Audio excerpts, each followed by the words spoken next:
Praise the lord everyone. హెబ్రీయులకు రాసిన పత్రిక 10వ అధ్యాయము 35వ వచనంలో చూస్తే, కాబట్టి మీ ధైర్యమును విడిచిపెట్టకుడి, దానికి ప్రతిఫలముగా గొప్ప బహుమానము కలుగును.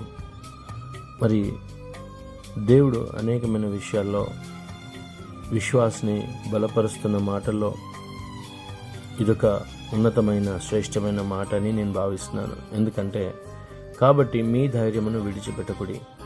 మరి చాలా విషయాల్లో మనకు కలుగుతున్న అగ్ని వంటి శోధనలలో రకరకాల సమస్యలు ఉన్నప్పుడు మన ధైర్యము మనము కోల్పోవడం జరుగుతూ ఉంది, మనకు అవిశ్వాసం రావడం జరుగుతూ ఉంది. అదే రీతిగా మనల్ని చాలా విషయాల్లో భయపెట్టేవారు కూడా మనకు ఎదురుగా నిలబడుతూ ఉన్నారు. అందుకనే కాబట్టి మీ ధైర్యమును విడిచిపెట్టకూడదు అని అంటున్నాడు. ఎందుకనగా దానికి తగిన ప్రతిఫలంగా గొప్ప బహుమానం కూడా నేను నీకు ఇస్తాను. మరి దేవుని కొరకు నిలబడుతున్న నీ జీవితంలో మరి దేవుడంటే మరి ఎంతో లోతైన ఆశ కలిగి ఉన్న నీ విశ్వాసంలో ఖచ్చితంగా దానికి ప్రతిఫలంగా ఒక బహుమానం అనేది ఉంది.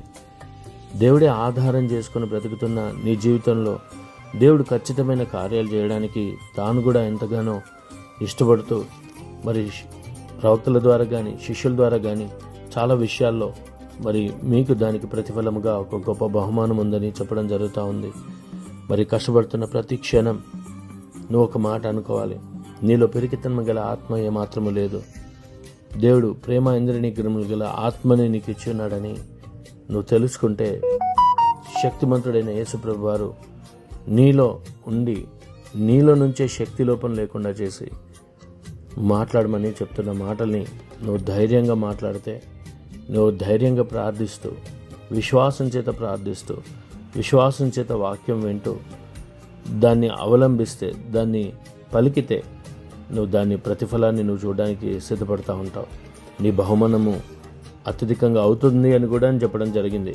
మరి గొప్ప బహుమానము నీకు దొరుకున్నట్లుగా, దేవుని కృప నీకు తోడై ఉన్నట్లుగా, దేవుని శక్తి చేత నువ్వు ముందుకు నడిపించబడినట్లుగా ఈ దినమంతా రోజులన్నీ నీ జీవితంలో ఈ మాట యొక్క ప్రతిఫలాన్ని నువ్వు అనుభవించును గాక. ఈ మాటల యొక్క అనుభవాలని, మాధుర్యాన్ని నువ్వు తెలుసుకున్న వ్యక్తివి అయితే నువ్వు ఇక ధైర్యంగానే ఉంటావు, నువ్వు భయపడవు. నీకు దేవుడు తోడు. అన్ని విషయాల్లో మోషేకి తోడైనట్టుగా, అన్ని విషయాల్లో మోషేని దాటించినట్టుగా నీకు దేవుడు తోడై ఉండి నువ్వు ధైర్యముగా మాట్లాడే శక్తిని, సామర్థ్యాన్ని యేసుప్రభువారు నీకు అనుగ్రహించును గాక.